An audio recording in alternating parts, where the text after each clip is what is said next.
जी अस्सलाम वालेकुम। कैफे आज के लेक्चर का आगाज करते हैं। Lecture number 7। आज के लेक्चर में हम क्या स्टडी करने जा रहे हैं। एक तो आपको होम असाइनमेंट दी गई थी, उम्मीद है होम असाइनमेंट कर कितने स्टूडेंट्स ने होम असाइनमेंट की है रिटन फॉर्म में? शाबाश, असाइनमेंट चेक होगी आपकी। शाबाश। तो हम इन होम असाइनमेंट की डिस्कशन करेंगे और फिर इसके बाद कल एक कंसेप्ट था हमारा एप्लीकेबल फाइनेंशियल रिपोर्टिंग फ्रेमवर्क, इसके ऊपर डिस्कशन कर रहे थे, इसको कंक्लूड करेंगे। फिर दो मजीद कंसेप्ट स्टडी करने हैं हमने, रिस्पॉन्सिबिलिटीज ऑफ मैनेजमेंट और ओवरऑल ऑब्जेक्टिव ऑफ ऑडिट। आज का लेक्चर कंपैरेटिवली इजी है, ठीक है, इसमें कंसेप्ट्स भी इजी हैं और जो डिस्कशन के क्वेश्चंस हैं वो भी आपको अटेम्प्ट किए होंगे, छोटे छोटे क्वेश्चन हैं। लेक्चर की तरफ चलने से पहले प्रीवियस लेक्चर में से कोई क्वेश्चन पूछना चाहते हो तो पूछ लीजिए। शाबाश, कोई क्वेश्चन पूछना चाहते हो पूछ ले, कोई तो पूछ ले। हाँ शाबाश। हाँ, क्वेश्चन चैप्टर 1 में क्वेश्चन था जिसमें उसने पूछा था कि ईमेल आई है, इसको रिस्पॉन्ड करें, तो क्या उसको रिस्पॉन्ड ईमेल फॉर्मेट में ही करना लाजमी होता है या नहीं, यही क्वेश्चन है। हाँ जी, देखिए लाजमी नहीं होता, लेकिन अगर क्वेश्चन में क्लियरली लिख देना कि वो ड्राफ्ट ईमेल, जैसे उसने पूछा कि लिमिटेशंस क्या हैं और रिक्वायरमेंट में कह दिया कि आपने जवाब देना है in the form of email. अब दो तरह के स्टूडेंट्स होंगे, एक वो स्टूडेंट जो ईमेल का ड्राफ्ट बनाएंगे, पहले ऊपर जो होता है वो डेट, टू, फ्रॉम, सब्जेक्ट वगैरह, यही होता है ना, इसी तरह फॉर्मेट बनाएंगे ईमेल या लेटर का, और दूसरे वो स्टूडेंट्स होंगे जो फॉर्मेट नहीं बनाएंगे। दोनों स्टूडेंट्स में ज्यादा से ज्यादा जो फर्क पड़ेगा वो 0.5 मार्क का होगा, ज्यादा से ज्यादा, ठीक है। अक्सर तो जो मार्किंग प्लान होता है ना उसमें फॉर्मेट के नंबर होते ही नहीं है, अक्सर तो फॉर्मेटिंग के नंबर जो फॉर्मेट बनाए मार्क्स, क्योंकि याद रखिए ये आपका ऑडिट का पेपर है, बिजनेस कम्युनिकेशन का पेपर नहीं है। इसमें उसने आपकी बिजनेस कम्युनिकेशन की स्किल टेस्ट नहीं करनी, ऑडिट की स्किल टेस्ट करनी है, तो वो फॉर्मेट के अक्सर मार्क्स नहीं, कभी कभार अगर होंगे भी ना तो वो समझ लीजिए 4 मार्क्स का क्वेश्चन है तो 0.5 मार्क्स होंगे फॉर्मेट के, ठीक है। तो फॉर्मेट बना लेना बेहतर है अगर वो रिक्वायरमेंट में क्लियरली लिखा हो कि फॉर्मेट बनाए तब। लेकिन अगर क्लियरली रिक्वायरमेंट में लिखा हुआ है ईमेल का फॉर्मेट, आप फिर भी फॉर्मेट नहीं बनाते और जो भी कंसेप्ट उसने पूछा है उसको एक्सप्लेन कर देते हैं, तो फिर भी आपके जो ज्यादा से ज्यादा मार्क्स डिडक्ट होंगे कितने होंगे? 0.5 के लगभग होंगे। कुछ लोग ये समझते हैं कि अगर ईमेल ड्राफ्ट पूछा है और ईमेल ड्राफ्ट हम नहीं बनाते ना तो सारे का सारा क्वेश्चन ही गलत कर देगा।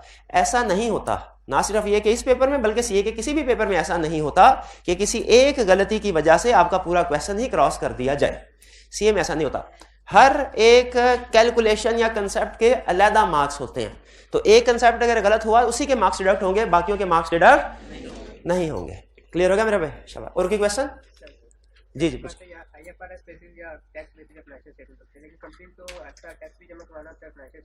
हाँ शाबाश, ये अच्छा सवाल है, ये अच्छा सवाल है। इन्होंने कहा कि आपने बताया कि फाइनेंशियल स्टेटमेंट्स या एक फ्रेमवर्क की बेस पे बन सकते, दुनिया में बहुत से फ्रेमवर्क है फाइनेंशियल स्टेटमेंट्स प्रिपेयर करने के, दुनिया में बहुत से फ्रेमवर्क है। कंपनी एक वक्त में एक फ्रेमवर्क के ऊपर ही फाइनेंशियल स्टेटमेंट्स प्रिपेयर कर सकती है, बिल्कुल ठीक है, ऐसे ही है ना।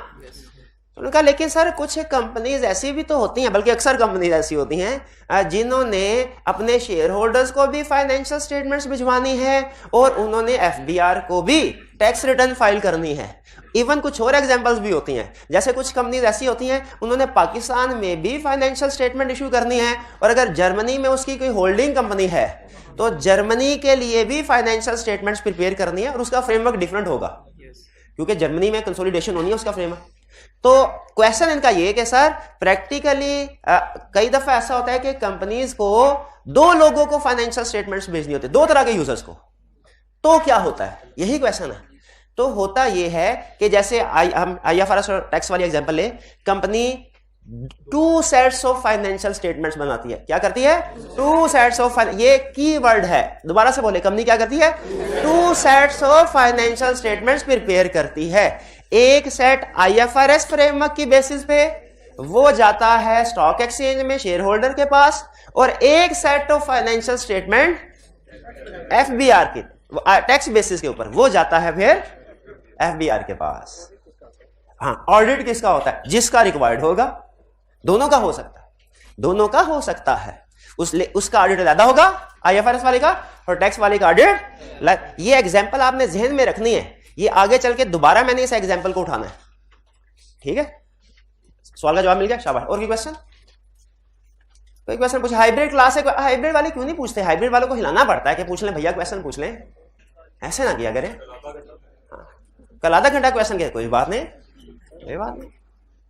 सीखने के ना मुख्तलिफ दर्जे होते हैं। सीखने जो इंसान सबसे ज्यादा सीखता है ना, शायद मैं पहले बताया था, वो किससे सीखता है? अपनी गलती से, अपनी गलती से। अच्छा, अक्सर ये समझा जाता है गलती करना बुरी बात है।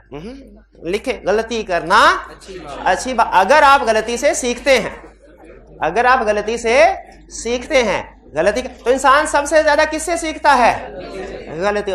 और दूसरे नंबर पे सबसे ज्यादा किससे सीखता है? सवाल पूछने से, उन लोगों से सवाल पूछने से जिन्होंने गलतियां की हुई हैं।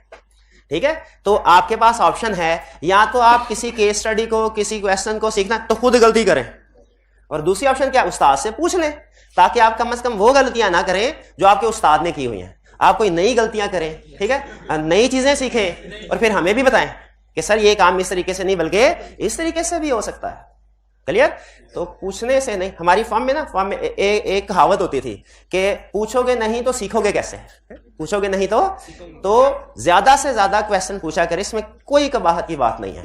ये मुझे पता है मैंने क्वेश्चन को कैसे पिक करना है, उसको कैसे ट्यून अप करना है, चेंज करना है, सिलेबस के मुताबिक कैसे लाना है, और कौन से कंसेप्ट को उसके अंदर समझाना है, ये सारा काम मैं करूंगा। आपने सिर्फ क्वेश्चन पूछते जाना है। शाबाश। तो हाइब्रिड वाले भाई पूछिए, क्या क्वेश्चन है? सर एक क्वेश्चन था कि हाँ, तो उसने कंक्लूजन जो है वो रीजनेबल है, एविडेंस के मुताबिक दिया, लेकिन जो उसने एविडेंस इकट्ठे किए वो डिफरेंट एविडेंस के मुताबिक। ठीक है, लग गई समझ। ठीक है, क्वेश्चन इनका ये, क्वेश्चन सुन लीजिए। उन्होंने कहा सर ऑडिटर को पॉइंट किया गया था रीजनेबल एश्योरेंस के लिए, उसने क्या किया? एविडेंस ऑब्टेन किया लिमिटेड एश्योरेंस का, और रिपोर्ट दे दी रीजनेबल एश्योरेंस की, यानी 2 नंबरी कर दी। 2 नंबरी कर, तो क्या उसने सही किया या गलत किया? गलत किया, शाबाश। दूसरा सवाल, क्वेश्चन इनका ये है कि सर क्या ये ऑडिटर कभी पकड़ा जाएगा? इसका जवाब है यस, पकड़ा जाएगा। इसलिए कि ऑडिटर ऑडिट करते हैं ना, ऑडिटर्स का भी ऑडिट होता है, ऑडिटर्स का भी ऑडिट होता है। इसे कहते हैं क्वालिटी कंट्रोल रिव्यू। ऑडिटर का भी ऑडिट, उसे क्या कहते हैं? Quality control review. ये ICAP का एक अकाउंटेंट एक मैगजीन होता है, उसमें एक दफा आर्टिकल छपा, उस आर्टिकल का टाइटल ये था, ऑडिट ऑफ ऑडिटर्स। तो किसकी तरफ इशारा कर रहा था? क्वालिटी कंट्रोल रिव्यू की तरफ। अब अगला सवाल जहन में ये आता है कि ये क्वालिटी कंट्रोल रिव्यू कौन करता है? कौन करता है? ये करता है ICAP, ये करता है SCCP। ठीक है, तो ये चेक करते हैं, ICAP हर साल चेक करता है कि मेरे जितने भी ऑडिट फॉर्म्स मेरे साथ रजिस्टर्ड हैं, क्या उन्होंने सही ऑडिट किए हैं कि नहीं। अब ये कैसे होता है क्वालिटी कंट्रोल रिव्यू, ये भी हमें इस तरफ जाने की जरूरत नहीं है। ठीक है, क्लियर हो गया मेरे भाई आपका सवाल का जवाब? कि अगर ऑडिटर कोई, ये तो खैर आपने बड़ी मिसाल दे दी ना, कि बढ़िया कि रीजनेबल एश्योरेंस कहा था, उसने लिमिटेड एश्योरेंस कह दिया।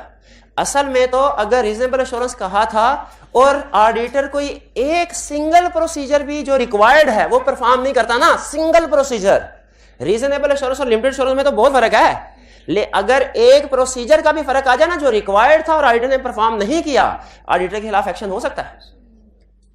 ठीक है, ये चीज ध्यान में रखिएगा। तो जब तक सारे ISAs ने जितने भी रिक्वायर्ड प्रोसीजर कहा है सारे परफॉर्म नहीं होते ना, रीजनेबल एश्योरेंस नहीं मिलते जी। और कोई क्वेश्चन? जी पूछो, पूछिए, अपडेट वाले भाई पूछिए, शाबाश। टाइम लिमिटेशन की वजह से जो ऑडिटर है वो सैंपल बेसिस के ऊपर करता है, तो अगर शेयर होल्डर से कहे कि मुझे साइड ट्रांजैक्शन चेक कर दो, तो क्या ऑडिटर ये कर सकता है? अच्छा, दो कंसेप्ट इसमें क्वेश्चन है, 2 कंसेप्ट मेरे से आगे, दोनों एक्सप्लेन करता हूं। पहला कंसेप्ट हमने ये पढ़ा हुआ इनहेरेंट लिमिटेशंस ऑफ ऑडिट में कि टाइम एंड कॉस्ट लिमिटेशन होती है जिसकी वजह से ऑडिटर सैंपलिंग करता है। सैंपलिंग का मतलब क्या, मैं ये समझाना चाह रहा हूं। सैंपलिंग का मतलब होता है 100% ट्रांजैक्शन चेक ना करना, 100% से कम ट्रांजैक्शंस को चेक करना, और उसकी बेस पे बताना कि सारी financial statements true and fair view present करती है कि नहीं। सैंपलिंग का मतलब अच्छे से समझ लीजिए, सैंपलिंग का मतलब ये नहीं है कि फाइनेंशियल स्टेटमेंट्स में बहुत से एरियाज हैं, जैसे 30 एरियाज हैं, सेल्स एक area, purchase area, debtors, creditors वगैरह। सैंपलिंग का ये मतलब नहीं है कि कुछ एरिया को वेरीफाई करेगा और कुछ को नहीं करेगा, ना, ये मतलब नहीं है। सैम्पलिंग का मतलब क्या है? एरिया हर एक वेरीफाई होगा फाइनेंशियल स्टेटमेंट का, उस एरिया के अंदर जो ट्रांजैक्शंस हैं वो सारी वेरीफाई नहीं होंगी, वो सैंपल बेस पे कुछ होंगी कुछ नहीं होगी। सैम्पलिंग का मतलब समझ आ गया? ये जहन में रखिएगा, एरिया हर एक वेरीफाई हो, चाहे वो छोटा सा क्यों ना हो, उस एरिया के अंदर जो ट्रांजैक्शंस हैं वो सैम्पल, यानी सैम्पलिंग का कंसेप्ट एरिया लेवल पे नहीं अप्लाई होता, ट्रांजैक्शन लेवल पे। पहली चीज है। दूसरी चीज, इन भाईजान ने जो क्वेश्चन पूछा ना, तकरीबन यही क्वेश्चन एक chartered accountant, practicing chartered accountant ने आईकैप से पूछा। आईकैप की वेबसाइट पे ओपिनियन मौजूद है ये। उसने पूछा सर हमारा एक क्लाइंट है छोटा, मतलब वो बहुत बड़ी कंपनी नहीं, उसकी ट्रांजैक्शंस कम है और मुझे ने कहा है कि आप सारी की सारी ट्रांजैक्शंस को वेरीफाई कर दो, तो क्या मैं सारी ट्रांजैक्शन वेरीफाई करने के बाद एब्सोल्यूट एश्योरेंस प्रोवाइड कर सकता हूं? क्वेश्चन ये था। गैस कीजिए आईकैप ने क्या जवाब दिया? आईकैप ने कहा नहीं कर सकते। और इसकी रीजनिंग में क्या बताया उसने? कहा सैंपलिंग सिर्फ एक रीजन है इनहेरेंट लिमिटेशन की, अगर आप उस रीजन को दूर कर भी देना तो स्टिल बाकी की रीजन तो है। आप एस्टिमेट्स को 100% कैसे वेरीफाई करेंगे? तो नहीं कर सकते ना, वो तो फ्यूचर में ही कंफर्म होना है, कोई ना कोई फर्क तो आ ही जाएगा। ठीक है, तो इसीलिए अगर हम 100 फर्ज कीजिए हाइपोथेटिकली, तो ये क्लाइंट छोटा है हमारा, उसमें 100% ट्रांजैक्शंस को चेक कर भी लेते हैं, स्टिल जो हमने एश्योरेंस प्रोवाइड करनी है वो कौन सी होगी? रीजनेबल ही होगी। इसकी रीजन क्या है? कि बाकी की इनहेरेंट लिमिटेशन, एक इनहेरेंट लिमिटेशन निकली सैंपलिंग वाली, टाइम कॉस्ट, बाकी की तो है ना। क्लियर हो गया मेरे भाई सवाल का जवाब? शाबाश। और कोई क्वेश्चन? पूछे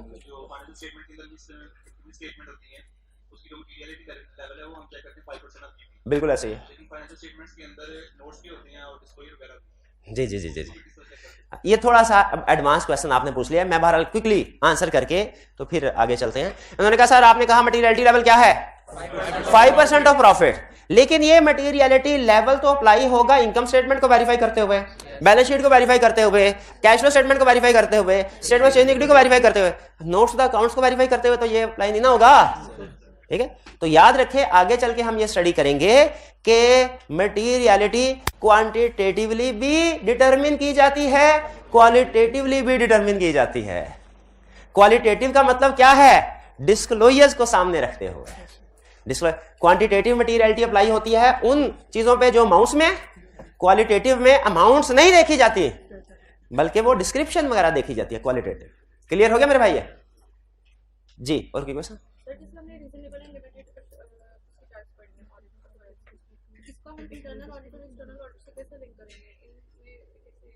रीजनेबल एश्योरेंस और लिमिटेड एश्योरेंस का क्या इंटरनल ऑडिट और एक्सटर्नल ऑडिट से कोई ताल्लुक है? ताल्लुक क्या है? इंटरनल ऑडिटर कोई भी एश्योरेंस प्रोवाइड नहीं करेगा और एक्सटर्नल ऑडिट रीजनेबल एश्योरेंस भी प्रोवाइड कर सकता है, लिमिटेड एश्योरेंस भी प्रोवाइड कर सकता है। ठीक है जी, इंटरनल ऑडिट कभी भी कोई एश्योरेंस प्रोवाइड नहीं करता। और कोई क्वेश्चन? जी, मैंने परसेंटेज वाला आपको कहा था मेरे भाई, वो उधर ही दफन कर देना है आपने। परसेंटेज सिर्फ आपको कंसेप्ट बिल्ड करने के लिए बताया था, उसके बाद मैंने कहा था हमेशा हम टेक्निकल नेम यूज करेंगे, तो अब 70% और 95% ये टर्म यूज ना करें, बल्कि क्या यूज किया करें? रीजनेबल एश्योरेंस और लिमिटेड एश्योरेंस। ठीक है, और कोई क्वेश्चन? जी, एक मिनट हरे, लिमिटेड एश्योरेंस और रीजनेबल एश्योरेंस में पॉजिटिव स्टेटमेंट देते हैं, सिर्फ रीजनेबल में पॉजिटिव स्टेटमेंट होते हैं, लिमिटेड एश्योरेंस में नेगेटिव फॉर्म ऑफ कंक्लूजन होता है। हाँ, होती फाइनेंशियल स्टेटमेंट्स के बारे में ही है कि फाइनेंशियल स्टेटमेंट्स में कोई गड़बड़ तो नहीं है, लेकिन उसको चूंकि लेवल ऑफ कॉन्फिडेंस डिफरेंट है तो इसीलिए अल्फाज का चुनाव भी फर्क हो जाता है। आप एक ही अल्फाज रख के ना, सेंटेंस रख के, तो रीजनेबल एश्योरेंस और लिमिटेड एश्योरेंस दोनों प्रोवाइड नहीं कर सकते। ठीक है, जब आप ज्यादा कॉन्फिडेंट होते हैं आप अल्फाज कुछ और इस्तेमाल करते हैं, कम कॉन्फिडेंट होते हैं अल्फाज कुछ और इस्तेमाल करते हैं। ठीक है, तो इसलिए लिमिटेड एश्योरेंस में नेगेटिव फॉर्म जो कि घुमा के बता रही होती है, बात वही है। आपका ये स्टेटमेंट ठीक, कंसेप्ट ठीक है कि फाइनेंशियल स्टेटमेंट्स ठीक है कि नहीं, पॉजिटिव और नेगेटिव फॉर्म ऑफ कंक्लूजन दोनों बता यही रहे हैं, फाइनेंशियल में ठीक है कि नहीं, लेकिन डिस्क्राइब करने का तरीका का फर्क है।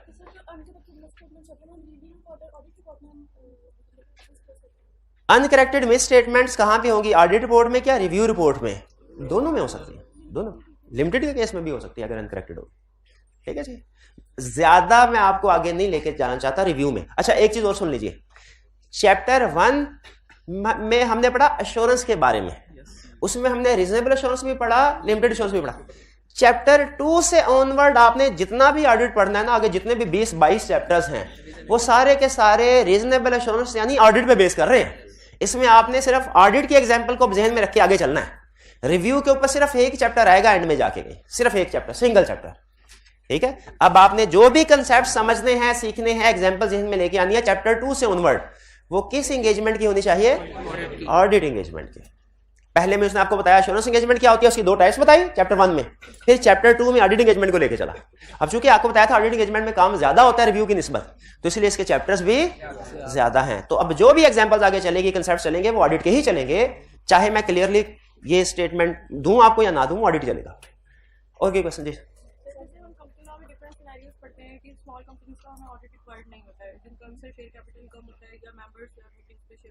ठीक ठीक।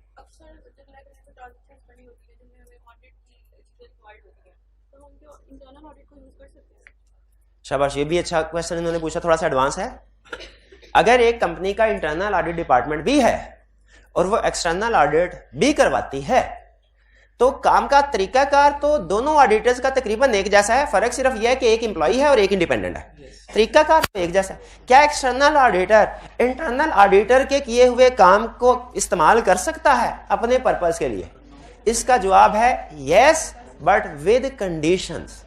कर सकता है, लेकिन विद, वो कंडीशंस क्या है ये हम आगे एक चैप्टर में स्टडी करेंगे। कंडीशंस क्या है वो हम आगे एक चैप्टर में स्टडी करेंगे। मोटी मोटी कंडीशन बता दूं, स्टैंडर्ड ये कहता है कि रिस्की वाले एरियाज में ना, जिनमें ज्यादा रिस्क हो, उनमें उसका काम इस्तेमाल ना करो, खुद करो। जिन एरियाज में रिस्क कम है ना, उनमें उनका काम है। इस तरह की 2-3 और कंडीशंस हैं, ठीक है। तो कर सकते हैं लेकिन कंडीशंस के साथ। आपको क्वेश्चन?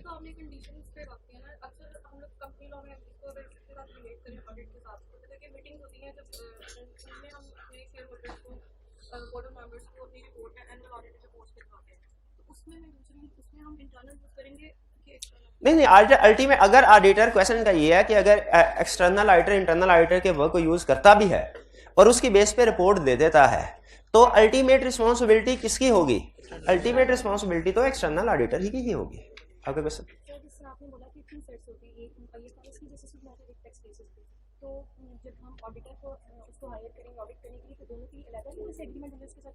हाँ, शाबाश।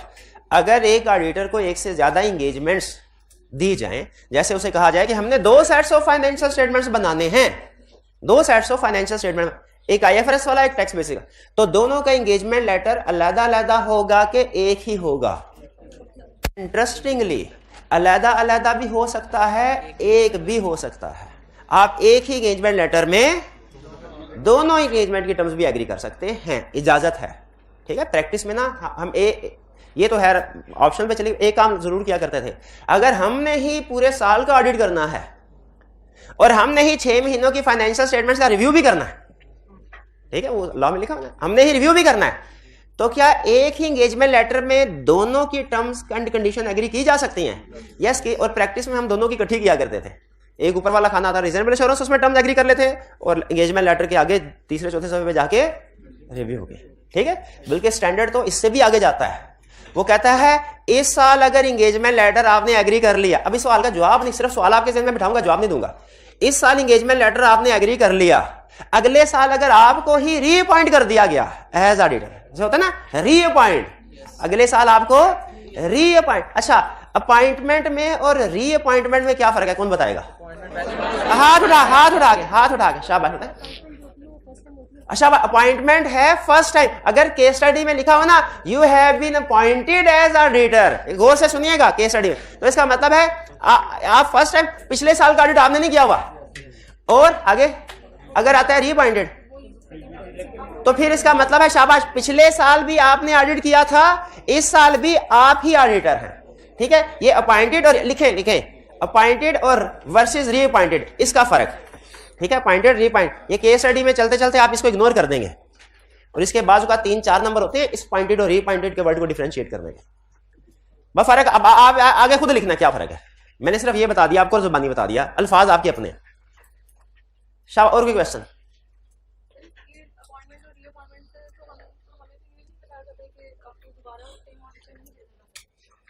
नहीं, ये ऐसा नहीं है कि आप एक साल ऑडिट करें तो अगले साल आप नहीं कर सकते, कर सकते हैं, दूसरे साल भी कर, तीसरे साल भी कर सकते हैं, मैक्सिमम 5 साल तक कर सकते हैं। हाँ वो होता है, लेकिन उसको कैसे एड्रेस करना है वो भी सिखाते हैं, वो हम सीखेंगे भी। अच्छा अब जी जी जी एश्योरेंस एंगेजमेंट और एश्योरेंस में क्या फर्क, आप कोई फर्क ना रखें, आप समझे एश्योरेंस एंगेजमेंट और एश्योरेंस एक ही चीज है। फर्क ये है, एक है एश्योरेंस एंगेजमेंट, ऐसी एंगेजमेंट को कहते हैं जिसमें एश्योरेंस प्रोवाइड की जाए, सिंपल भाई। रीजनेबल एश्योरेंस और रीजनेबल एश्योरेंस एंगेजमेंट में क्या फर्क है? रीजनेबल एश्योरेंस एंगेजमेंट ऐसी एंगेजमेंट है जिसमें रीजनेबल एश्योरेंस प्रोवाइड की जाए, सिंपल इतने, ठीक है। ऐसे उसे रीजनेबल एश्योरेंस एंगेजमेंट ही इस वजह से कहते हैं कि रीजनेबल एश्योरेंस प्रोवाइड की जाए, ठीक है। रीअपॉइंटेड से मुराद कंसेक्टिव ही है, गैप आ गया तो फिर वो रीअपॉइंटेड नहीं होता। री का मतलब पिछले साल भी हमने जी जी जी पूछे।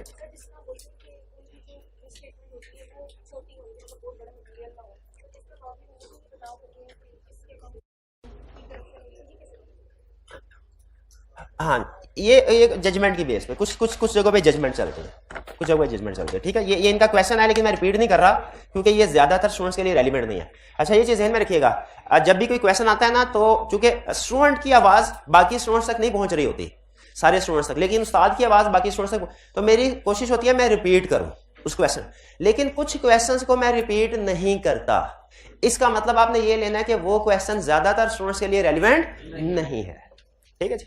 चलिए अब आपकी होम असाइनमेंट थी, आपको पता है कि हम डेली होम असाइनमेंट करने की कोशिश भी करते हैं और उसको डिस्कस करने की कोशिश भी करते हैं।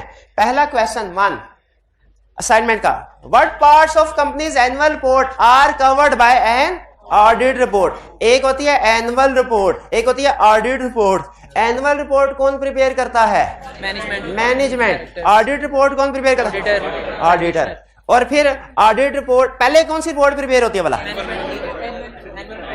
पहले एनुअल रिपोर्ट के अंदर 3 चीजें होती हैं, एनुअल रिपोर्ट के अंदर 3 चीजें होती हैं, फाइनेंशियल स्टेटमेंट्स, ऑडिटर्स रिपोर्ट और अदर इंफॉर्मेशन। तो एनुअल रिपोर्ट में चूंकि ऑडिटर रिपोर्ट होती है तो इसलिए पहले ऑडिटर रिपोर्ट फाइनल होगी, फिर उसके बाद एनुअल रिपोर्ट फाइनल होगी, ठीक है। तो एनुअल रिपोर्ट में 3 चीजें होती हैं, कौन कौन सी? फाइनेंशियल स्टेटमेंट्स, ऑडिटर्स रिपोर्ट और अदर इंफॉर्मेशन। इन 2 चीजों के अलावा, फाइनेंशियल स्टेटमेंट्स और ऑडिटर्स रिपोर्ट के अलावा, एनुअल रिपोर्ट में जो कुछ भी होगा ना, जो कुछ भी होगा, चाहे वो डायरेक्टर्स रिपोर्ट है, चाहे वो चेयरमैन रिव्यू रिपोर्ट है, चाहे वो कुछ भी हो, उसे कहते हैं अदर इंफॉर्मेशन। क्या कहते हैं? अदर इंफॉर्मेशन, ठीक है। तो वो कह रहा है एनुअल रिपोर्ट है, एनुअल रिपोर्ट में अदर इंफॉर्मेशन भी है, फाइनेंशियल स्टेटमेंट्स भी है। कौन सी चीज वेरीफाई की जाती है? फाइनेंशियल। और कोई चीज हम वेरीफाई नहीं करते। और फाइनेंशियल स्टेटमेंट्स में आप उसको बता दें वो 5 चीजें याद है? ठीक, बिल्कुल ठीक, बिल्कुल ठीक। इस क्वेश्चन में कोई प्रॉब्लम? एनुअल रिपोर्ट और ऑडिट रिपोर्ट का फर्क समझ आ गया ना आपका? Question 2, discuss the concept of fair presentation. यानी आगे उसने आईकैप ने एक्सप्लेन भी कर लिया, true and fair view in relation to financial statements. अच्छा नॉर्मली जब इस तरह का क्वेश्चन आता है तो आईकैप कहता है स्टूडेंट सिर्फ इतना लिखते हैं कि true means free from error, fair means free from bias, undue bias, बस इतना, और खत्म कर देते हैं। हालांकि बायस में पूरी बात करनी चाहिए, in preparation and presentation of financial statement. और फिर चूंकि बायस का लफ्ज आ गया तो आगे फर्दर एक्सप्लेन करना है कि इसका मतलब ये होता है कि फाइनेंशियल स्टेटमेंट्स प्रिपेयर करते हुए भी जजमेंट अप्लाई होती है और उसको वेरीफाई करते हुए भी जजमेंट। ये अक्सर स्टूडेंट क्या करते हैं, जब वो कोई कंसेप्ट पूछता है ना, वो कहते हैं सर क्वेश्चन के मार्क्स तो ज्यादा थे, कंसेप्ट तो छोटा सा था। तो क्या करते हैं, इस समझते हैं सिर्फ इतना मेन कंसेप्ट है, आगे जो एक्सप्लेनेशन होती है ना उसको बाज़ औक़ात इंक्लूड नहीं करते। आपने याद रखे जब कभी आपको कंफ्यूजन हो ना कि जो नीचे लाइन लिखी है ये ऊपर वाली लाइन का हिस्सा है कि नहीं, तो आपने जनरल अजम्पशन ये लेनी है हिस्सा है, हिस्सा है। तो कई दफा जब अगला पैराग्राफ दिया जाता है ना, अगला सेंटेंस, तो स्टूडेंट समझते हैं कि कंसेप्ट पीछे खत्म हो गया। ना, कंसेप्ट अभी चल रहा है। यहाँ पे स्पेस दी ना मैंने, तो स्टूडेंट समझता है इस स्पेस का मतलब है ये ट्रू एंड फेयर व्यू का कंसेप्ट ऊपर निमट गया। नहीं, वो अभी भी चल रहा है, ठीक है। तो इस चीज का ध्यान रखना, ये आगे भी इस तरह के कुछ कंसेप्ट आएंगे कि जब एक कंसेप्ट है 2 पैराग्राफ में होगा और स्टूडेंट समझ रहा होता है सिर्फ इसके आंसर में पहला पैराग्राफ लिखना है, दूसरा पैराग्राफ तो सर ने स्पेस दे के लिखा है। तो भाई स्पेस देके इसलिए लिखा है कि वो लॉजिकली डिफरेंट कंसेप्ट आ जाता है आगे, इसलिए हम स्पेस देते हैं। ठीक है, इस ये लॉजिकली ये डिफरेंट, लेकिन दोनों ही ऊपर बड़े कंसेप्ट का हिस्सा होते हैं। क्लियर? तो जहां कहीं कंफ्यूजन है आपने पूरा पैराग्राफ लिखना है, वरना कम से कम मुझसे पूछ लेना है कि अगर एग्जाम में ये क्वेश्चन उसने पूछ लिया तो क्या हमने दूसरे वाला पैराग्राफ लिखना है कि नहीं लिखना। क्लियर? वरना ये ना हो कि याद भी हो, पूछ भी ले, फिर भी आप ना लिखें। कई दफा ऐसा भी होता है कुछ स्टूडेंट के साथ। 2 में कोई प्रॉब्लम? क्वेश्चन के अल्फाज समझ आ रहे हैं आपको आई कैप जो एग्जाम में यूज कर रहा है, और उसको अटेम्प्ट कैसे करना है? चलिए आगे चलते हैं। ब्रैकेट में लिखी होती हैं चीजें अक्सर, जो ब्रैकेट में लिखी होती हैं चीजें अक्सर, क्या वो हमने याद करनी होती हैं? वह बिल्कुल याद करनी होती है, बिल्कुल याद करनी होती है, वो भी कंसेप्ट का हिस्सा है। देखिए हर टीचर की ना अपनी मर्जी होती है किताब लिखते हुए। कुछ टीचर्स किताब लिखते हैं तो ब्रैकेट में वो चीजें लिखते हैं जो जरूरी नहीं है, वो उनकी अपनी जजमेंट है। लेकिन हमारी जितनी जो किताब है उसमें ब्रैकेट में जो भी चीजें लिखी हैं वो एग्जांपल्स वगैरह वो कंसेप्ट का हिस्सा है। ठीक? अब वो अगला सवाल भी पूछ लें सर, बाज़ औक़ात वो शेप दे के एग्जाम टिप स्टडी टिप बता रहा होता है, जैसे यहाँ पे बता रहा है कहीं। हाँ ये क्या ये अहम है कि नहीं? ये तो ज्यादा अहम है, ये तो एग्जाम पॉइंट ऑफ व्यू से ज्यादा अहम है। ये एग्जाम में केस स्टडी वगैरह में हेल्प करती है ये स्टडी टिप एग्जाम। क्लियर जी? 3rd question, differentiate between fair presentation framework and compliance framework. Differentiate करना है। अगर वो डिफरेंशिएट करने की बात करता है, क्या जरूरी है कि हम दरमियान में लाइन लगा के पेज के दरमियान में लेफ्ट साइड पे? फिर नहीं, जरूरी नहीं है। डिफरेंशिएट का मतलब है दोनों कंसेप्ट को डिस्कस करो। डिफरेंशिएट दोनों कंसेप्ट को डिस्कस। तो जो कंसेप्ट्स आपको टेबल फॉर्म में सिखाए जाए ना, वो आपने एग्जाम में उनका डिफरेंस पूछे तो वो टेबल फॉर्म में लिखना है। जैसे आगे चल के एक चैप्टर आएगा उसमें एक्सटर्नल ऑडिटर और इंटरनल ऑडिटर का डिफरेंस पूछेगा, वो हम टेबल फॉर्म में सिखाते हैं। ये अगर एग्जाम में पूछे तो आपने चूंकि टेबल फॉर्म में सीखा है, एग्जाम में भी टेबल फॉर्म में लिखना है। लेकिन जो चीजें आपने डिस्क्रिप्टिव फॉर्म में सीखी हैं उनका डिफरेंस पूछ ले तो वो आपने डिस्क्रिप्टिव फॉर्म, जैसे अगर वो पूछ लेता है रीजनेबल एश्योरेंस और लिमिटेड एश्योरेंस का डिफरेंस बताओ, डिस्क्रिप्टिव फॉर्म में। हाँ, इसमें जो आप गलती करेंगे वो ये कि प्रोबेबली इसकी एग्जाम्पल इंक्लूड नहीं करेंगे, सिर्फ डेफिनेशन दे के आप समझेंगे बात पूरी हो गई। कोशिश करें किसी भी कंसेप्ट को एक्सप्लेन करते हुए अगर कोई एग्जाम्पल है तो वो भी उसके साथ इंक्लूड करनी है। क्लियर? रीजनेबल एश्योरेंस एक्सप्लेन करते हुए एग्जाम्पल इंक्लूड की थी, तो फेयर प्रेजेंटेशन की भी एग्जाम्पल देनी है। क्लियर? कोई प्रॉब्लम है इस क्वेश्चन में? क्वेश्चन समझ आ रहा है और प्रेजेंट कैसे करना है ये भी क्लियर हो रहा है? चलिए जैसे सोल्यूशन की भी आपने देख लेना जी।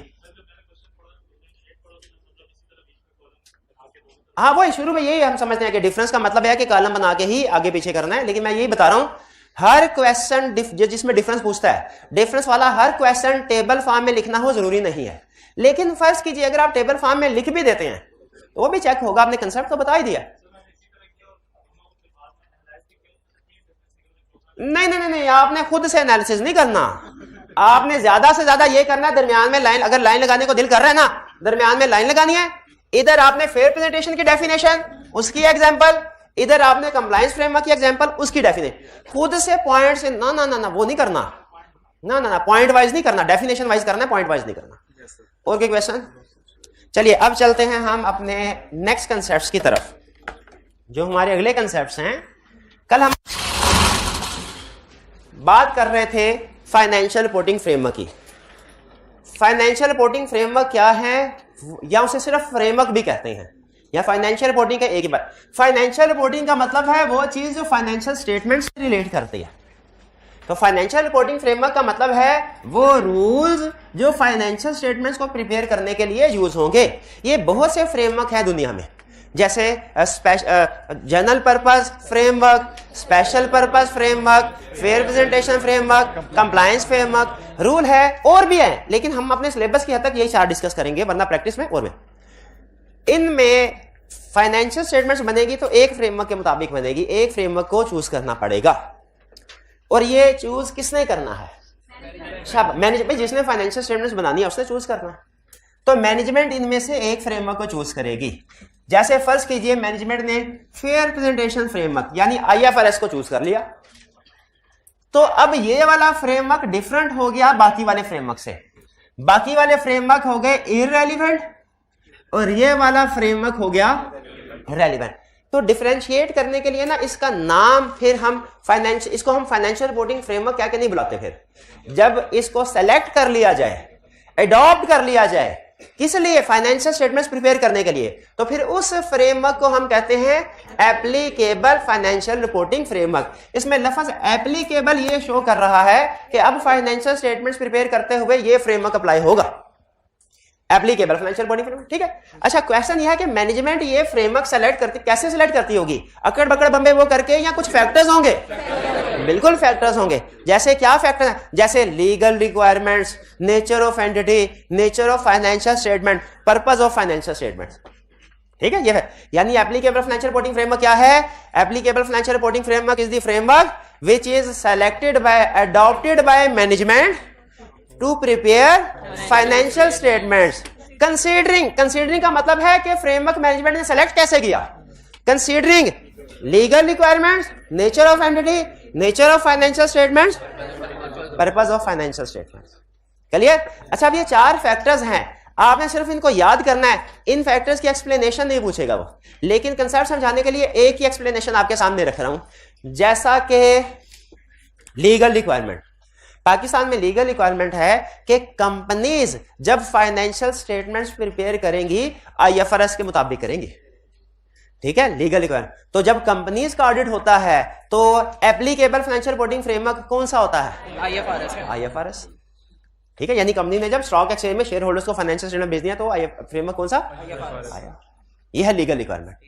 ठीक है, जहां पे लीगल रिक्वायरमेंट ना हो वहां पे फिर nature of entity, nature of financial statement, purpose of financial statements भी देखा जाता है, लेकिन उसकी एप्लीकेशन फर्दर वो हमारे कैफ के सिलेबस में नहीं है, इसलिए मैं उधर नहीं जा रहा। आपने पूछना भी नहीं है कि नेचर ऑफ एंटिटी से क्या मुराद है, पर्पस से क्या मुराद है, नहीं। क्लियर? हाँ, एप्लीकेबल फाइनेंशियल रिपोर्टिंग फ्रेमवर्क की जब भी डेफिनेशन आए आपने इन 4 फैक्टर्स को लिखना जरूर है। कौन कौन से factor? Legal requirement, nature of entity, nature of financial statement. Clear? हाँ, बाज़ औक़ात है। अब ये थोड़ा ना मैं कमेंट्री आपके साथ डिस्कस कर रहा हूं। एप्लीकेबल फाइनेंशियल रिपोर्टिंग फ्रेमवर्क की डेफिनेशन क्लियर हो गई, थोड़ी सी फर्दर कमेंट्री आपके साथ शेयर करूं। सम टाइम ऐसा होता है कि किसी मुल्क के लोकल लॉज, जैसे पाकिस्तान में कंपनीज एक्ट है जो कंपनी पे अप्लाई होता है, उनमें भी कुछ ना कुछ गाइडेंस लिखी होती है कि आपने फाइनेंशियल स्टेटमेंट्स को प्रिपेयर करते हुए ये चीजें भी इंक्लूड करनी है। ये चीज जैसे अगर शायद कुछ स्टूडेंट्स को अंदाजा हो, पाकिस्तान में 4th शेड्यूल 5th शेड्यूल कभी सुना है आपने? तो फाइनेंशियल स्टेटमेंट जो बनाने का कुछ रूल्स, सारे नहीं, बेसिकली रूल्स तो हम आईएफआरएस से ही उठाते हैं, लेकिन कुछ एडिशनल रूल अगर लोकल लॉज में दिए गए हों, बताइए मैनेजमेंट ने उनको फॉलो करना है कि नहीं करना? तो इसका मतलब है अगर लोकल लॉज ने कुछ एडिशनल रिक्वायरमेंट्स ऐड की हैं, वो भी हमारे फ्रेमवर्क का हिस्सा हो जाएंगी। वो भी, यानी फ्रेमवर्क का हिस्सा होने का मतलब क्या? हमने फाइनेंशियल स्टेटमेंट्स प्रिपेयर करते हुए उनको भी ध्यान में रखना है। ठीक होगी ये बात? चलिए, अच्छा एक और बात, एक और मजीद, आईएफआरएस का मतलब क्या होता है? International financial reporting standards. ठीक है, अगर मैं लिखता हूं these financial statements have been prepared in accordance with IFRS, तो मुझे उसके साथ कंट्री का नाम लिखने की जरूरत है कि आईएफआरएस किस कंट्री के हैं। भाई आईएफआरएस में लिखा हुआ है इंटरनेशनल, इंटरनेशनल ग्लोबल है, किसी कंट्री के थोड़ी है। लेकिन अगर फाइनेंशियल स्टेटमेंट आईएफआरएस के अलावा किसी और फ्रेमवर्क की बेस, जैसे टैक्स बेसिस, तो क्या मुझे जब ये लिखो these financial statements have been prepared in accordance with income tax act, income tax ordinance, इसके साथ कंट्री नेम लिखना चाहिए कि नहीं? क्योंकि टैक्स रूल्स हर कंट्री के, यही उन्होंने दूसरी बात समझाई कि अगर आपका फ्रेमवर्क आईएफआरएस के अलावा कोई और है तो आपने फ्रेमवर्क के साथ कंट्री का नाम भी लिखना है, लेकिन अगर फ्रेमवर्क आईएफआरएस है फिर कंट्री का नाम लिखने की जरूरत नहीं। भाई ये कंसेप्ट समझ आ गया? अच्छा, अब आगे चलते हैं। ये तो हुआ मैनेजमेंट का काम। अब आएगा ऑडिटर। ऑडिटर जब आए तो क्या उसे देखना चाहिए कि मैनेजमेंट का जो एप्लीकेबल फाइनेंशियल रिपोर्टिंग फ्रेमवर्क है ये मैनेजमेंट ने सही सेलेक्ट किया है कि नहीं? यानी मैनेजमेंट ने इसको सेलेक्ट करते हुए legal requirements, nature of entity, nature of financial statement, purpose of financial statement को सामने रखा है या किसी और चीज को चेक करना चाहिए? बिल्कुल चेक करना चाहिए। ये चेकिंग करेगा ना जब ऑडिटर, ये ब्लैक का डिसीजन मैनेजमेंट का था, ब्लू का डिसीजन अब ऑडिटर का है। तो अगर तो मैनेजमेंट ने उन्हीं 4 क्राइटेरिया के मुताबिक फ्रेमवर्क को सेलेक्ट किया है तो ऑडिटर कहता है ये applicable financial reporting framework is acceptable. ये एप्लीकेबल फाइनेंशियल रिपोर्टिंग फ्रेमवर्क क्या है? एक्सेप्टेबल। ये एक्सेप्टेबल है, एक्सेप्टेबल।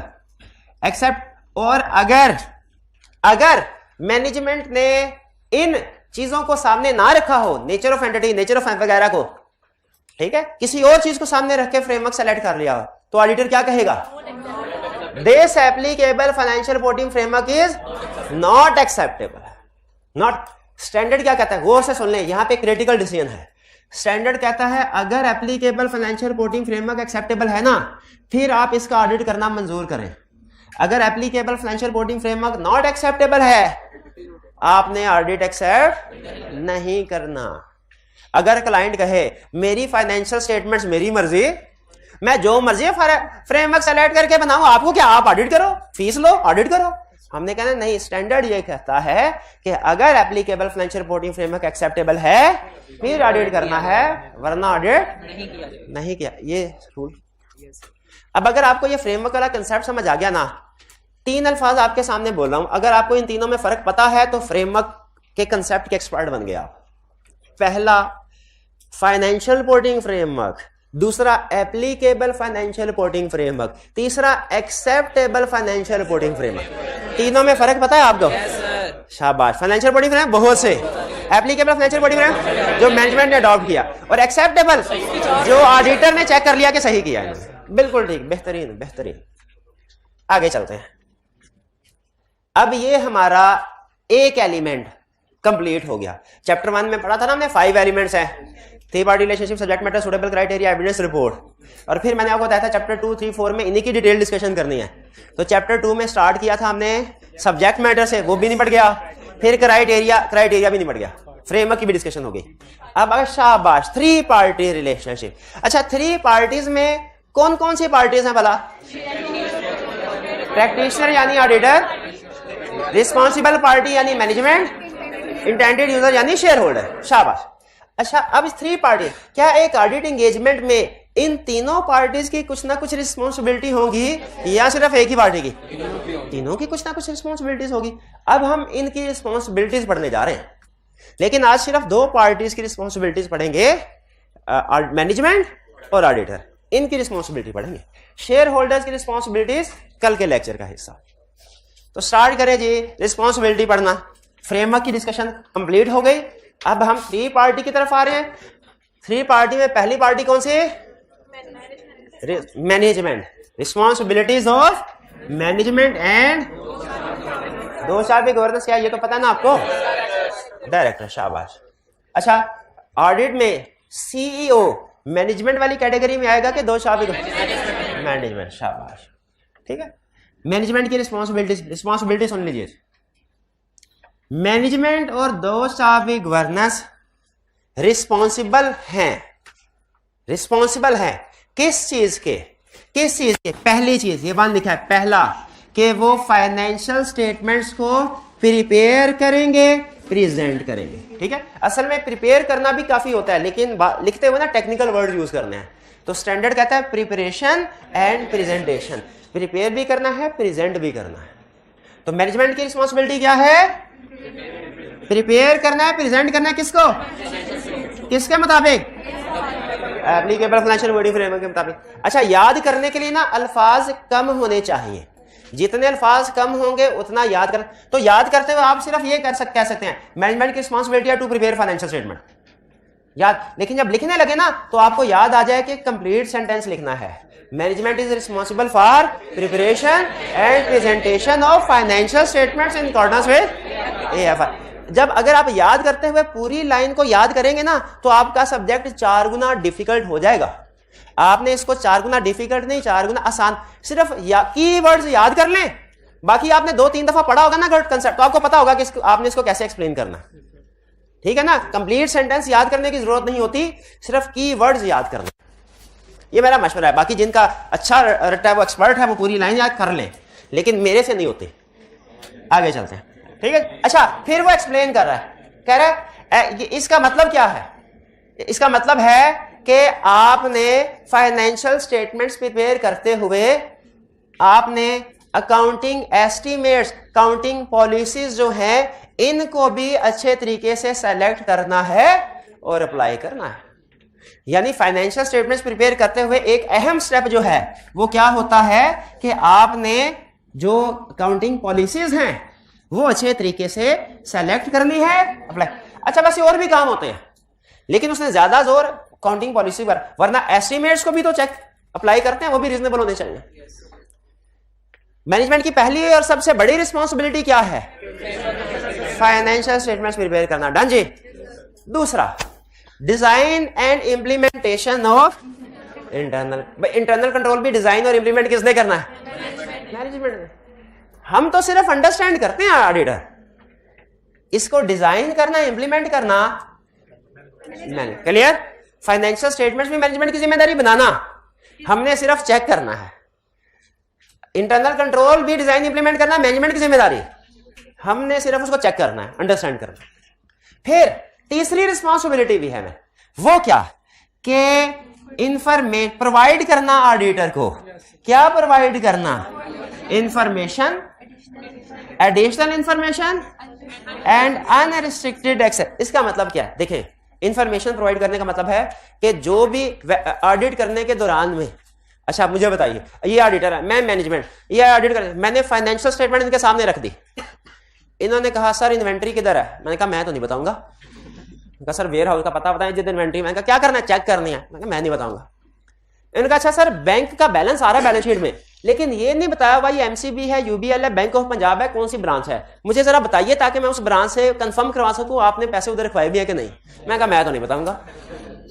सर डेटर्स की लिस्ट बताएं, क्रेडिटर्स बताएं कौन कौन से, उनका पता बताएं ताकि उनको लेटर लिख के कंफर्म करें लेना देना उतना ही है जितना आपने रिकॉर्ड किया हुआ है। मैंने कहा मैं तो नहीं बताऊंगा। क्या ये ऑडिट कर सकते हैं? नहीं कर। इसीलिए फाइनेंशियल स्टेटमेंट्स मैनेजमेंट की जिम्मेदारी है, इंटरनल कंट्रोल जिम्मेदारी है, लेकिन ऑडिटर को इंफॉर्मेशन प्रोवाइड करना भी मैनेजमेंट की रिस्पॉन्सिबिलिटी है। और इस इंफॉर्मेशन की उसने 3 एग्जांपल दी। पहला, उसने कहा मैनेजमेंट खुद से इंफॉर्मेशन दे दे जो जरूरी समझे, जैसे पहले से ही डेटर्स की, क्रेडिटर्स की लिस्ट दे दे। दूसरा, अगर उसके अलावा ऑडिटर खुद से एडिशनल इंफॉर्मेशन मांगे वो भी प्रोवाइड कर दे। और तीसरा, अगर ऑडिटर कहे कि उसे क्लाइंट में किसी एम्प्लॉय से इंटरव्यू करना है, कोई क्वेश्चन पूछना है, तो मैनेजमेंट की जिम्मेदारी है ऑडिटर को अनरिस्ट्रिक्टेड एक्सेस प्रोवाइड करेगी। अनरिस्ट्रिक्टेड एक्सेस, जैसे मैंने फाइनेंशियल स्टेटमेंट्स को देखा, ऑडिटर हूं मैंने देखा, मैंने कहा इस साल सैलरीज एक्सपेंस ज्यादा आ रहा है। मैनेजमेंट से पूछा सैलरीज एक्सपेंस ज्यादा क्यों है? उन्होंने कहा सर आपको पता नहीं है ईद बोनस दिया है। मैंने कहा बोनस तो 20% दिया है, सैलरीज एक्सपेंस तो 40% इंक्रीज हो रहा है। ठीक है, मैनेजमेंट के जो जवाब दे उसको फौरन आंखें बंद करके एतबार कर लेना चाहिए कि कंफर्म करना चाहिए, कॉरोबरेट करना चाहिए। कॉरोबरेट करना मतलब कंफर्म करना, तो कंफर्म कर। मैंने कहा 40, मैंने कहा हाँ सर याद आया, हमने 15 नए बंदे भी तो हायर किए हैं। मैंने कहा अच्छा 15 नए बंदे हायर किए, मुझे इन बंदों से मिलवाओ, मैं चेक करूं बोगस एम्प्लॉइज तो नहीं है, और इनसे मिलूंगा, लेकिन आप सीएफओ सीईओ की मौजूदगी में नहीं, अलहदा से, ताकि मैं उससे कुछ क्वेश्चन कर सकूं, आपके इन्फ्लुएंस में ना। ये अलहदा से मिलना, ये है अनरिस्ट्रिक्टेड एक्सेस। अगर सीएफओ सीईओ का रिस्ट्रिक्शन लगा दे, नहीं सर हमारी मौजूदगी में मुलाकात होगी, तो हम कहेंगे नहीं, स्टैंडर्ड कहता है अनरिस्ट्रिक्टेड एक्सेस प्रोवाइड करें ताकि हम एविडेंस ले सकें। तो 3 तरह की इंफॉर्मेशन है, एक रेलिवेंट, एक एडिशनल, एक अनरिस्ट्रिक्टेड एक्सेस। तो 3 रिस्पॉन्सिबिलिटी होगी मैनेजमेंट की। कीवर्ड, सिर्फ कीवर्ड्स कौन कौन सी? Financial statements, internal control, information. फिर से कौन कौन सी responsibility? Keyword, financial, internal control, information. Management जब ये रिस्पॉन्सिबिलिटी मैनेजमेंट को एक्सेप्ट करनी चाहिए कि नहीं करनी चाहिए? करनी चाहिए। अगर मैनेजमेंट इस रिस्पॉन्सिबिलिटी को एक्सेप्ट कर ले, हम कहते हैं premise of audit are present. Premise of audit are present. हम कब मैनेजमेंट का अपनी तीनों रिस्पॉन्सिबिलिटीज को एक्नॉलेज करना, एडमिट करना, अंडरस्टैंड करना, एक्सेप्ट करना, ये क्या कहलाता है? Premise of audit. जैसे आपने ये सब्जेक्ट सेलेक्ट किया, इसके भी प्रीमाइज ऑफ ऑडिट थे। आपने पहले में पूछा तो नहीं, लेकिन अंडरस्टूड है। आपको पूछा सर क्या आप सारा सिलेबस हमें कवर करवाएंगे? यस, ये है प्रीमाइज ऑफ। दूसरा, सर हम अगर कोई भी सवाल पूछेंगे आप उसका जवाब देंगे, क्योंकि ये तो इम्पॉसिबल है ना, मैं सिर्फ पढ़ा दूं और आपके समझ में कोई सवाल ही ना आए। तो मैं कहूं यस, फिर आप कहेंगे हाँ सर अब प्रीमाइज ऑफ ऑडिट प्रेजेंट है। लेकिन खुद सोचे, अगर इन दोनों सवालों में से एक का भी जवाब नो होता, आप ऑडिट पढ़ने के लिए आते हैं क्लास में? नहीं आते। किस लिए आते हैं? मेरा नाम ही काफी है। अल्लाह अकबर, अल्लाह अकबर। नाम तो अल्लाह का काफी है भाई, नाम तो अल्लाह का काफी है। तो इसी तरह ऑडिट जो है, ऑडिट में भी मैनेजमेंट कहे ए ऑडिटर तुम आओ ऑडिट करो, ऑडिटर कहे फाइनेंशियल स्टेटमेंट, उन्होंने कहा कोई नहीं फाइनेंशियल स्टेटमेंट नहीं कि आप बिस्मिल्लाह करें ऑडिट करें। ऑडिट किस चीज का करूं? इंफॉर्मेशन पूछ रहा है, इन्वेंट्री किधर है, डेटर्स किधर है, क्रेडिटर्स किधर है, किस ब्रांच में अकाउंट, कुछ जवाब नहीं मिल रहा, ऑडिट हो सकता है? तो इसीलिए इसे कहते हैं प्रीमाइज। प्रीमाइज कहते हैं किसी भी चीज के लिए जो फाउंडेशन जरूरी होती है ना, उसे कहते हैं प्रीमाइज। तो अगर मैनेजमेंट अपनी इन 3 रिस्पॉन्सिबिलिटीज को पूरा करे तो हम कहते हैं प्रीमाइज ऑफ ऑडिट प्रेजेंट है, प्रीमाइज प्रेजेंट है। और अगर मैनेजमेंट अपनी रिस्पॉन्सिबिलिटीज को एक्सेप्ट ना करे, हम कहते हैं प्रीमाइज प्रेजेंट। तो जब प्रीमाइज प्रेजेंट नहीं है तो ऑडिट भी नहीं हो सकता। भाई एग्री करते हैं? नहीं हो सकता। फाइनेंशियल स्टेटमेंट्स के बगैर भी कभी ऑडिट हुआ क्या? क्लाइंट से इंफॉर्मेशन लिए बगैर भी कभी ऑडिट हुआ क्या? नहीं हुआ। क्लियर हो गया? तो आज आपने 2 चीजें पढ़ी, अब मैं आपको एग्जाम क्वेश्चन की तरफ लेके आ रहा हूं। 2 चीजें पढ़ी जो अगर नहीं है ना तो हम ऑडिट एक्सेप्ट नहीं करते। एक, अगर applicable financial reporting framework acceptable है, हम ऑडिट एक्सेप्ट नहीं करते, नॉट एक्सेप्टेबल। Okay, reverse. अगर applicable financial reporting framework acceptable नहीं है, हम ऑडिट एक्सेप्ट नहीं करते। दूसरा, अगर प्रीमाइज ऑफ ऑडिट प्रेजेंट नहीं है, हम ऑडिट एक्सेप्ट नहीं करते। ठीक है जी, चलिए। अच्छा मुझे ये बताइए, आपको कैसे पता चलेगा या आप कैसे इंश्योर करेंगे कि प्रीमाइज ऑफ ऑडिट प्रेजेंट है, मैनेजमेंट अपनी रिस्पॉन्सिबिलिटी को एक्सेप्ट कर रही है? शाबाश, कॉन्ट्रैक्ट साइन करते हुए कॉन्ट्रैक्ट में लिखवा लेंगे कि ए मैनेजमेंट कॉन्ट्रैक्ट में लिखो कि फाइनेंशियल स्टेटमेंट्स तुम्हारी जिम्मेदारी, तुम बनाओगे, इंटरनल कंट्रोल तुम्हारी रिस्पॉन्सिबिलिटी, तुम मेंटेन करोगे, हमें इंफॉर्मेशन प्रोवाइड करना तुम्हारी जिम्मेदारी, तुम करोगे। इंप्लाइड भी है लेकिन ज्यादा अहम है तो क्लियर भी कर दें। ज्यादा अहम चीज हो तो एक्सप्रेसली क्लियर कर देना बेहतर होता है, वरना इंप्लाइड भी है, जाहिर है किताबों में लिखा हुआ है तो इंप्लाइड भी है, लेकिन जो चीज ज्यादा अहम होना बेहतर होता है कि उसे क्लियर भी कर। इंप्लाइड है कि आपको पास करवाना मेरी जिम्मेदारी नहीं है, क्यों नहीं है, मैं करवा भी नहीं सकता। कामयाबी नाकामी तो अल्लाह ताला के हाथ में, किसी इंसान के हाथ में नहीं है। अगर कोई कहता है तो वो भी आपको खुद प्रोफेशनल जजमेंट अप्लाई करे, वो झूठ बोल रहा है। कामयाबी नाकामी सिर्फ, हाँ मेरी जिम्मेदारी क्या है, आपका सिलेबस कंप्लीट करवाना है, सफिशिएंट प्रैक्टिस करवानी है केस स्टडीज की, आपके जितने क्वेश्चंस होंगे उनको आंसर करना है, ये मेरी रिस्पॉन्सिबिलिटी है। स्कोप में बड़ा क्लियर रखें, जो रिस्पॉन्सिबिलिटी अंडरस्टूड है, लेकिन क्या बता देना बेहतर है कि नहीं? बिल्कुल बेहतर है। भाई ये रिस्पॉन्सिबिलिटी समझ आ गई, ठीक है। अच्छा ये एक नीचे और लाइन लिखी, ये मैं अभी लाइन आपको नहीं पढ़ा रहा, ठीक है, अभी लाइन नहीं पढ़ा रहा। चलें छोटी सी एग्जांपल दे देता हूं। आपको मैनेजमेंट की रिस्पॉन्सिबिलिटी क्लियर हो गई? क्या रिस्पॉन्सिबिलिटीज है? Financial statement, internal control information. अच्छा मुझे ये बताइए, फाइनेंशियल स्टेटमेंट्स में डेप्रिसिएशन सही से रिकॉर्ड करना, ये मैनेजमेंट की रिस्पॉन्सिबिलिटी है कि नहीं? है। ये तो नहीं लिखी, ये तो नहीं लिखी। अच्छा फाइनेंशियल, ठीक है। अच्छा ये असेस करना कि कंपनी गोइंग कंसर्न है कि नहीं, गोइंग कंसर्न पढ़ा ना अकाउंटिंग में, ये मैनेजमेंट की रिस्पॉन्सिबिलिटी है। यहां पे तो नहीं लिखी, ठीक है, गोइंग कंसर्न यहां पे तो नहीं लिखी, ठीक है। तो हाँ शाबाश। तो इसीलिए ज़हन में रखिएगा, ये जो हमने रिस्पॉन्सिबिलिटीज पढ़ी है ना, ये ओवरऑल है। कौन सी? ओवरऑल। मैनेजमेंट की कुछ स्पेसिफिक रिस्पॉन्सिबिलिटीज भी होती हैं, स्पेसिफिक एरिया की रिस्पॉन्सिबिलिटी, जैसे इन्वेंट्री को लोअर ऑफ कॉस्ट एनआरवी पे रिकॉर्ड करना मैनेजमेंट की रिस्पॉन्सिबिलिटी, लेकिन ये ओवरऑल में कवर हो जाती है। आगे चल के ना एक चैप्टर आएगा गोइंग कंसर्न का, उसमें लिखा होगा मैनेजमेंट की रिस्पॉन्सिबिलिटी है गोइंग कंसर्न असेस करना। तो स्टूडेंट पता है क्या पूछते हैं? स्टूडेंट कहते हैं सर ये मैनेजमेंट की रिस्पॉन्सिबिलिटी कोई नहीं आ गई, जब आपने चैप्टर 2 में मैनेजमेंट की रिस्पॉन्सिबिलिटी पढ़ाई उसमें तो गोइंग कंसर्न नहीं था उसमें, तो ये क्या? हाँ ये वाली रिस्पॉन्सिबिलिटी है ओवरऑल। एक जो स्पेसिफिक हर एरिया की भी रिस्पॉन्सिबिलिटी है वो यहां पे नहीं पढ़ रहे, वो ऑटोमेटिकली इसमें कवर हो जाती है। लेकिन अगर आगे चल के हम कहीं पढ़ेंगे ना कि मैनेजमेंट की रिस्पॉन्सिबिलिटी है उसने इंपेयरमेंट लॉस कैलकुलेट करना है, रिकॉर्ड करना, तो आपके जहन में ये सवाल ना आए कि ये नई रिस्पॉन्सिबिलिटी कहां से आ गई, सर रोज कोई नई रिस्पॉन्सिबिलिटी ले आते हैं। नहीं, वो रिस्पॉन्सिबिलिटी भी है, लेकिन कौन सी है? वो स्पेसिफिक, ये ओवरऑल है, तो ये ओवरऑल है, कुछ ना कुछ स्पेसिफिक रिस्पॉन्सिबिलिटी आएगी। जैसे एक चैप्टर है उसमें लिखा हुआ है कंपनी के अंदर फ्रॉड प्रिवेंट डिटेक्ट करने की जो पहली जिम्मेदारी है ना, प्राइमरी रिस्पॉन्सिबिलिटी, वो मैनेजमेंट की है। पहली जिम्मेदारी ऑडिटर की नहीं है, किसकी? तो आप कहेंगे सर इधर फ्रॉड की बात तो हो ही नहीं रही, तो वो इंटरनल कंट्रोल में कवर हो जाती है। इंटरनल कंट्रोल अच्छा हो तो फ्रॉड नहीं होगा, ठीक है। तो ये ओवरऑल है, और ये कौन सी होगी? स्पेसिफिक। इसी तरह बाज़ औक़ात अगर ऑडिटर को इंफॉर्मेशन पूछता है और मैनेजमेंट उसे रिटन फॉर्म में जवाब दे, रिटन फॉर्म में, इसको हम कहते हैं रिप्रेजेंटेशन। तो एक जगह पे जाके आप पढ़ेंगे कि मैनेजमेंट की रिस्पांसिबिलिटी है ऑडिटर को रिप्रेजेंटेशन प्रोवाइड करनी है, तो आप कहेंगे सर ये नई रिस्पांसिबिलिटी आ गई, ये तो उधर ओवरऑल में नहीं। तो ओवरऑल वाली क्या है? Overall general. जो स्पेसिफिक रिस्पांसिबिलिटी है ऑलरेडी इसके अंदर कवर हो जाती है, लेकिन जब हम कोई स्पेसिफिक टॉपिक आगे चल के डिस्कस कर रहे होंगे ना, तो उसके हवाले से वो लिख रहा होगा। जैसे ये मैनेजमेंट की रिस्पांसिबिलिटी है ऑडिटर को रिटर्न रिप्रेजेंटेशन प्रोवाइड करना, अगर आप थोड़ा सा सोचे ना तो ये ऊपर इसमें कवर हो जाती है इंफॉर्मेशन। क्लियर होगी? तो ओवरऑल रिस्पांसिबिलिटी और स्पेसिफिक रिस्पांसिबिलिटी में फर्क समझ आ गया? इस चैप्टर में हम ओवरऑल पढ़ रहे हैं, फ्यूचर के चैप्टर्स में हम स्पेसिफिक पढ़ें। तो स्पेसिफिक में आप ये तो नहीं कहेंगे सर ये नई रिस्पांसिबिलिटी कहां से आ गई?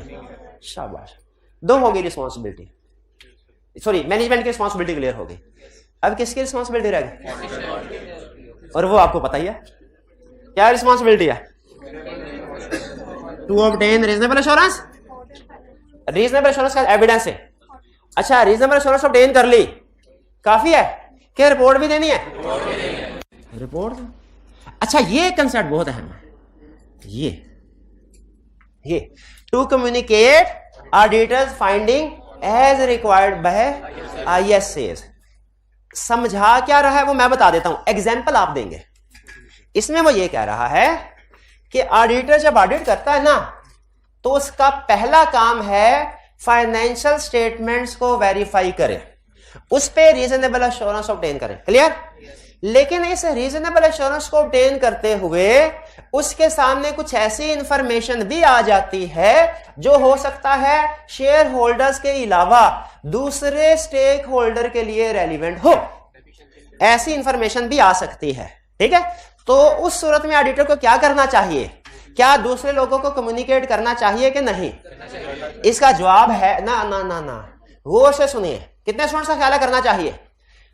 कंसेप्ट सुनने में, ये कंसेप्ट बहुत अहम है, लाइन, लेकिन इसमें कंसेप्ट बड़ा छुपा हुआ है कि अगर ऑडिट करते हुए ऑडिटर के सामने कोई ऐसी इंफॉर्मेशन आ जाए जो शेयर होल्डर्स के अलावा दूसरे यूजर्स के लिए रेलिवेंट है, अहम है, तो क्या उसे दूसरे लोगों को बता देना चाहिए कि नहीं? कितने? हाँ, ये डिपेंड करता है। जो कहते हैं स्ट्रेट यस वो भी गलत, जो कहते हैं स्ट्रेट नो वो भी गलत। जो कहते हैं स्ट्रेट यस बता देना चाहिए, तो वो तो हो सकता है कंपनी का कंपाइटर कहे मैं वेरी मच इंटरेस्टेड हूं, कॉन्फिडेंशियल फार्मूला बता दें, उसे बताएंगे क्या? नहीं बताएंगे। अगर यस कहे ना, इसका आंसर यस होता कि बता देना चाहिए, तो सारी इंफॉर्मेशन कंपाइटर्स को भी जारी होती। अगर इसका जवाब नो होता ना कि नहीं बताना चाहिए, तो फिर मैनेजमेंट लेटर ना जाता कभी मैनेजमेंट। तो इसका जवाब क्या है? यस, आप कम्युनिकेट करेंगे, आप बताएंगे, ऑडिटर अपनी फाइंडिंग्स कम्युनिकेट करेगा। हाँ, कब? लेकिन ISA रिक्वायर करेंगे तब, वरना नहीं। और मुझे उसकी एग्जांपल दीजिए कोई एक चीज जो फाइनेंशियल स्टेटमेंट नहीं है लेकिन स्टैंडर्ड कहता है ऑडिटर को कि वो आपने दूसरों के साथ शेयर करनी है। शाबाश, letter of weakness, management letter, ठीक है, आपने ठीक बताया। क्लियर?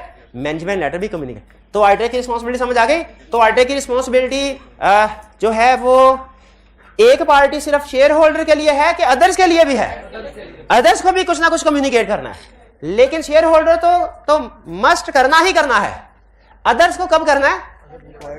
अगर रिक्वायर्ड बाय, ये रिक्वायर्ड बाय ISA वाला बड़ा है लफ्ज़। क्लियर हो गया जी? ये था हमारा आज का लेक्चर। क्विक रिवीजन करते हैं। आज के लेक्चर में हमने क्या सीखा? हमने सीखा एप्लीकेबल फाइनेंशियल रिपोर्टिंग फ्रेमवर्क, हमने सीखा मैनेजमेंट की रिस्पांसिबिलिटी, हमने सीखा ऑडिटर की रिस्पांसिबिलिटी। फाइनेंशियल रिपोर्टिंग फ्रेमवर्क हमने ये सीखा, फाइनेंशियल रिपोर्टिंग फ्रेमवर्क की बहुत सी टाइप्स हैं। जिस फ्रेमवर्क को मैनेजमेंट अडॉप्ट कर ले उसे कहते हैं applicable financial reporting framework. As auditor हमने ये देखना होता है मैनेजमेंट ने ये फ्रेमवर्क सही अडॉप्ट किया कि नहीं।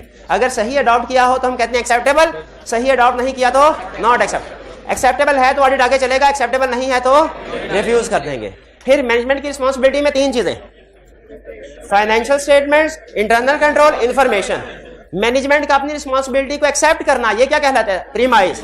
अगर प्रीमाइज ऑफ ऑडिट प्रेजेंट है, ऑडिट करेंगे, प्रेजेंट नहीं है तो नहीं करेंगे। और एक चीज ये ओवरऑल रिस्पॉन्सिबिलिटी है, आगे चल के कुछ स्पेसिफिक रिस्पॉन्सिबिलिटी आएंगी। और राइटर की रिस्पॉन्सिबिलिटी में क्या सिर्फ रीजनेबल एश्योरेंस ऑब्टेन करके फाइनेंशियल स्टेटमेंट्स में ओपिनियन देना होता है, या कि कुछ दूसरे लोगों को भी कम्युनिकेट करना है? लेकिन कब कम्युनिकेट करना है? Required by. शाबाश शाबाश। चलिए जी, असाइनमेंट मिल गई आपको? चलिए आज का लेक्चर यहाँ खत्म करते हैं। अल्लाह हाफिज।